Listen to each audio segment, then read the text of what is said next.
طريقة إصلاح جرس المنزل بكل سهولة. لو جرس منزلك باظ أو تلف، أو جرس شقتك باظ، فتابع معنا الحلقة دي للآخر علشان إن شاء الله إحنا هنعلمك إزاي تصلح جرس المنزل بكل سهولة. السلام عليكم ورحمة الله وبركاته، أهلا وسهلا بكم مشاهدينا الكرام في شرح جديد وفيديو جديد من فيديوهاتنا. احنا حلقة النهاردة بتتكلم عن إصلاح جرس المنزل. لو عندك جرس منزلك بايظ من فترة وعايز تصلحه، أو مش عايز تجيب جرس جديد، تمام؟ فتابع معنا الفيديو ده للآخر، ويا ريت لو عجبك الفيديو تنزل تحت دلوقتي حالا تعمل اشتراك للقناة وتشير الفيديو ده لو عجبك، تمام؟ وتعمل لايك وتسيب كومنت كده تحفيزا لينا، وتقول لنا رأيك في الفيديو. نبدأ على بركة الله. ده الجرس يا جماعة، ده الجرس ده عندي بقاله فترة وبايظ، تمام؟ فاحنا النهاردة هنعلمكم ازاي نصلحه بدون ما نغيره، تمام؟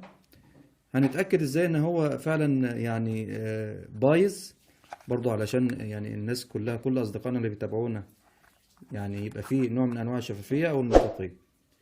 هنجيب دلوقتي الافو بتاعنا ونقيس الكهرباء العادية بتاعتنا. عايزين مخرج كهرباء 220 فولت، تمام؟ هنيجي على اي باريزة عندنا وهنتأكد اذا كان فيها كهرباء ولا لا. بصوا يا جماعة، ادي الافو اهو، تمام؟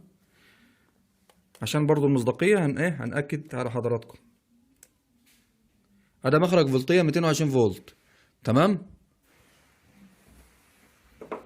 فاحنا دلوقتي يا جماعة هنجرب الجرس بتاعنا مباشر على الباريزة اللي احنا اتأكدنا ان فيها كهرباء. هنجيب اطراف الجرس بتاعنا، طرفين، كل طرف بعيد عن التاني، وهنحط كل طرف في اطراف الباريزة اللي هي 220 فولت، ونتأكد نشوف هل هو هيبقى فيه صوت معانا ولا لا. مفيش اي صوت اهو يا جماعة خالص، اهو مفيش اي صوت خالص، وده دليل على ان الجرس بايظ. تعالوا بقى يعني نشوف مع بعض هنعمل فيه ايه. نستكمل يا جماعة مع بعض.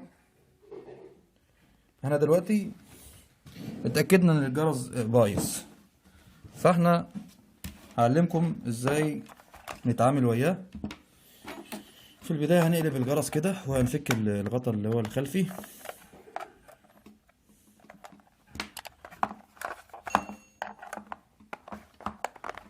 بالراحة كده عشان ما نكسرش الغطا، وبالراحة برضو علشان السلوك ما تفصلش.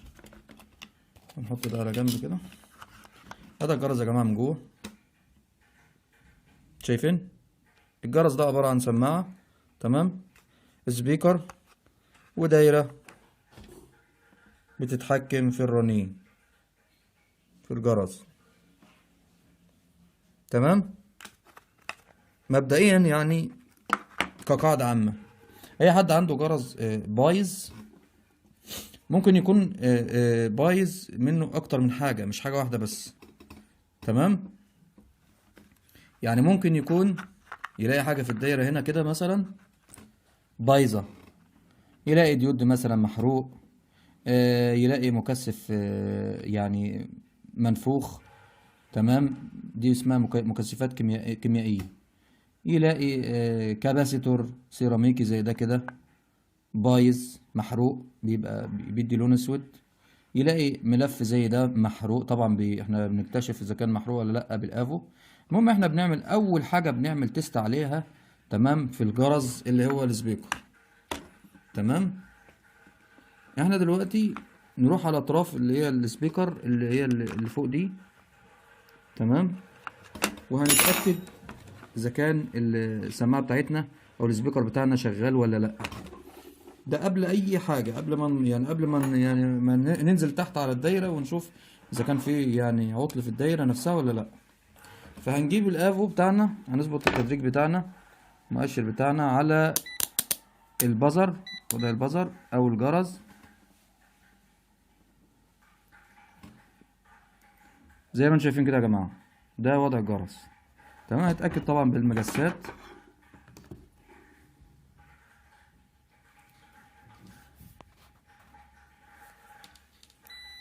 اهو يا جماعة، اهو بدي جرس اهو. تمام. المفروض السبيكر ده لو سليم، لو سليم معانا دلوقتي حالا، يدي جرس، يدي صفارة. فده اللي احنا هنكتشفه مع بعض دلوقتي. هنحط طبعا مجسات الافو على اطراف السبيكر. ما بديش معانا اي جرس اهو يا جماعه خالص، مفيش اي جرس خالص اهو يا جماعه نهائي. فده دليل على ان الجرس بايظ، السبيكر نفسه بتاع الجرس بايظ. هو ده اللي بيوصل، ده نقطة الوصل بين الدايرة وبين يعني الوضع الخارجي. تمام. هو ده اللي بيوصل الصوت وبيوصل لنا الصوت يعني للخارج. فاحنا هنعمل ايه بقى يا جماعة؟ تمام. هنغير الجرس ده. انت مش محتاج ان انت تشتري اللي هو السبيكر ده من عند محلات اللي هو القطع الالكترونيه. احنا كلنا في بيوتنا عندنا طبعا العاب اطفال كتير بايظه، زي مثلا اللي هو التليفون ده، التليفون بتاع زمان ده طبعا موجود عند اولادنا يعني اكيد يعني عند يعني كل بيت هتلاقي فيه واحد او اتنين من التليفونات دي بايظ. تمام. ما عادش حد بيستعمله. فالتليفونات دي احنا هنحتاجها معانا النهارده، لان هنستخرج منها الجرس اللي هو السبيكر. تمام. اللي هنحطه في مكان السبيكر التالف ده. تمام. مبدئيا كده هنفتح التليفون ده. التليفون ده بايظ يا جماعه عندنا، تليفون يعني لعبه، تليفون اطفال بايظ عندنا اهوت. هنيجي كده نبص نلاقي فيه فعلا جرس اهوت، جرس كبير نفس الجرس بتاعنا اهو، نفس يعني القطر بالظبط. تمام. فالجرس ده اهو هنتاكد برضو طبعا منه اذا كان يعني شغال ولا لا، ولا مش شغال. بس مبدئيا عشان عايزين نشوف حجمه، هل حجمه يعني نفس الحجم ولا لا. اهو نفس الحجم اهو يا جماعه بالظبط، لا هو كبير ولا صغير، هو ده المطلوب. تمام. مبدئيا بقى احنا هنفصل اطراف اللي هو الجرس القديم.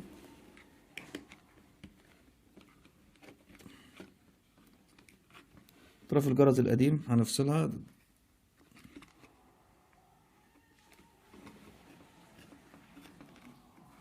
اهي يا جماعه.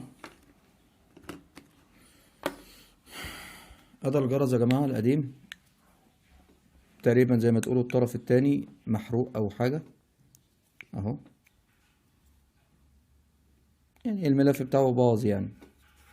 فاحنا هنخرجه وهنجيب طبعا الجرس اللي احنا طلعناه من التليفون اللعبة ده اللي هو ده كده، وهنتأكد الأول قبل ما نوصله نشوف هو هيدي معانا جرس بزر على الافوميتر ولا لا.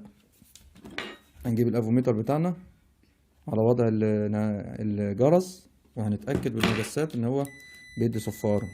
بعد كده هنحط اطراف او مجسات الافو على كل طرف من اطراف السبيكر او اللي هو الجديد اللي احنا هنركبه.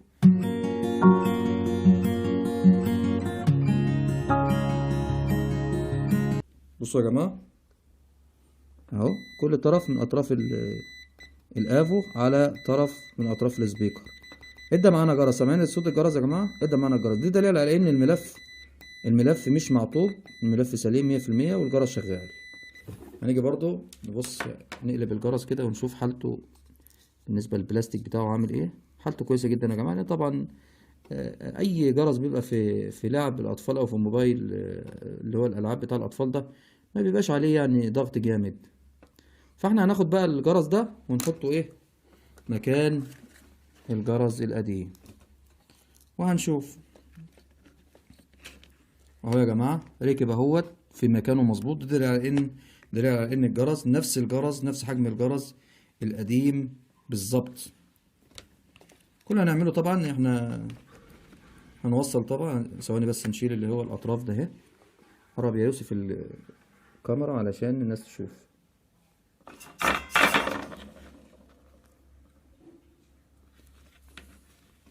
هنشيل دي اطراف الجرس اللي هي القديمه، اطراف صغيره يعني، فاحنا هنشيلها مع بعض.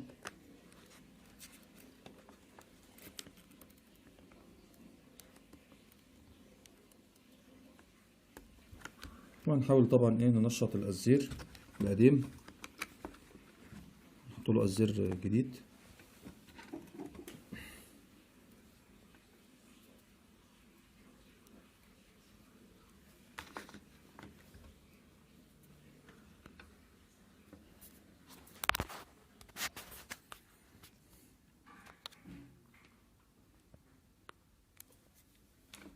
ننشط يا جماعة مع بعض القزير القديم عشان لما نيجي نلحم أطراف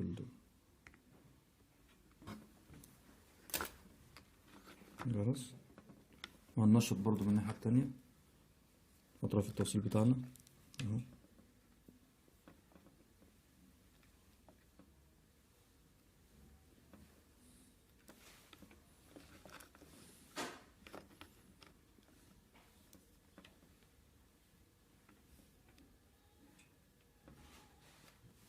لازم يا جماعة القزير كل فترة يتنشط يعني.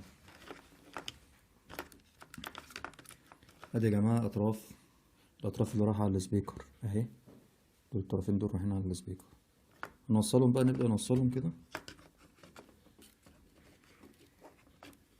هذا طرف، قرب يا يوسف الكاميرا علشان المتابعين يشوفوه. نلحم، منطولش في اللحام طبعا عشان الروزيتا دي بتبقى ضعيفة بالنسبة للحرارة عشان ما تطلعش معانا. نلحم الطرف التاني بالشكل ده كده. كده احنا خلصنا ايه اهو، لحمنا طبعا اطراف الجرس الجديد. ونتأكد برضو تاني من شغلنا قبل ما نوصل توصيلة كده على ايه، على البريز مباشر قبل ما نركبه. طبعا الافو معانا على وضع الجرس، ونعمل نشيك اهو. بدي جرس اهو اهو اهو كده الجرس بتاعنا شغال والتوصيلات تمام. نتأكد برضو علشان ممكن قوي السلوك ديت تفصل لانها سلوك ضعيفة. السلوك دي يا جماعة ممكن تفصل مننا برضو لانها سلوك ضعيفة بتتقطم. فادي اطراف السلوك بتاعتنا اهيت اللي هي المفروض جاية من الجرس، الطرفين جنب بعض اهم. هنيجي نتأكد اهم يا جماعة واصلين على البوردة كويس، يبقى احنا كده شغلنا تمام. هنيجي بقى ايه على النقطة اللي بعد كده، عايزين نتأكد نشوف هل الجرس ده فعلا هيشتغل معانا ولا لأ. احنا قلنا اتفقنا ان دي يعني دي تجربة أولية. لو يعني احنا يعني اكتشفنا ان الجرس هو اللي عطلان، فممكن قوي يكون بس الجرس هو اللي عطلان وما يكونش في حاجة في الدايرة. تمام، لان انا لما بصيت على الدايرة بالعين المجردة كده ما لقيتش فيها اي حاجة مفرقعة او منفخ او اي مكثف منفخ. فاحنا دلوقتي هنعمل تيست كده، تجربة على البريزة مباشرة. احنا يا جماعة دلوقتي بعد ما ركبنا السبيكر بتاعنا بالشكل ده كده اهو، هنعمله بقى تيست على البريزة مباشر، وهنشوف هل فعلا يعني كان العيب من الجرس بس ولا في حاجة في الدايرة. هنوصل طبعا بالراحة كده، خلي بالنا اهو يا جماعة. الجرس اشتغل اهوت اهو.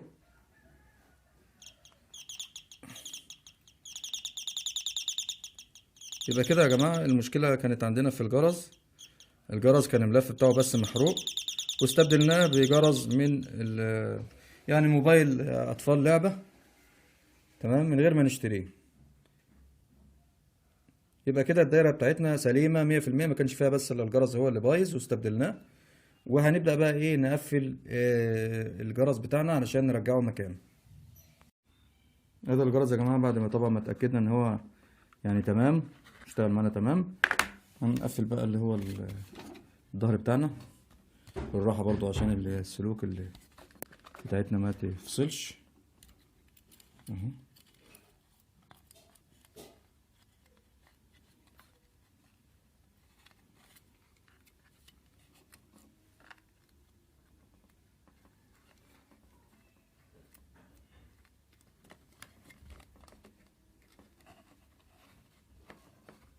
تمام.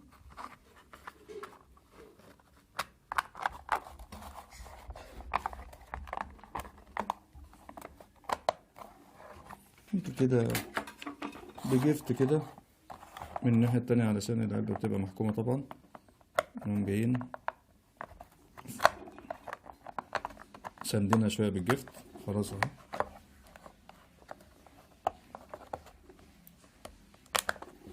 تمام اهو. نقفل بقى المسمار اللي هو الوسطاني اللي بيمسك الغطا.